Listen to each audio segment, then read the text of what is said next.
With just days worth of warning, the Ohio Valley endured the downpour of a decade. Between Monday and Thursday, nearly a foot of rainfall washed down the Ohio River and into our homes and basements. As the cleanup continues, here's a look back at what we went through during the flood of 2024. Started with an alert. On Sunday, March 31st, the National Weather Service issued an advisory that April would be coming in not just with warmer weather, but several days worth of rain in a row. The precipitation that started falling over the Easter weekend continued into Monday, and Marshall County roads like Big Grave Creek and Woodruff Road started flooding. But Tuesday is when trouble truly started to arise. Over the span of a few days, an estimated 3 to 4 inches of rain fell, pushing flood-prone buildings like Wheeling Island Hotel Casino Racetrack to start the long process of moving things out of the basement. We are always prepared.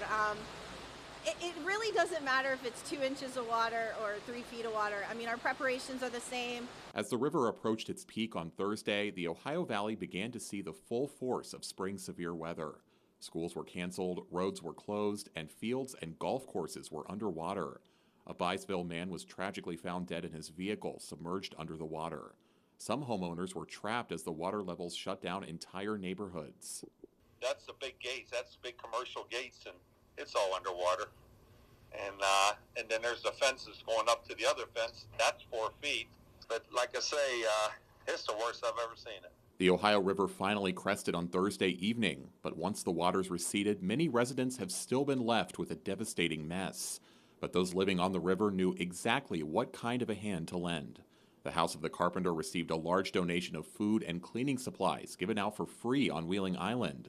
Firefighters pumped out dozens of flooded basements, and individuals gave what they had to help everyday life return as soon as possible. There is a quote from Mr. Rogers that says, "Always find the helpers in the dark times," and that's what I've lived on my whole life. You just always have to find the helpers.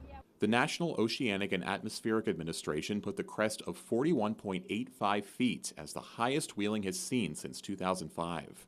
It's also the 23rd highest measurement since 1901. Finally, on April 7th, the Ohio River dropped below all of the flood categories, marking the end of a week of watching and waiting, and the start of a spring season the Ohio Valley will never forget. Now, the recovery efforts are still well underway, and you can still help your neighbors get back on their feet. The Wellsburg Kiwanis Club is collecting food, garbage bags, and more at Howard Hanna Mortimer Realty in Weirton now through April 19th.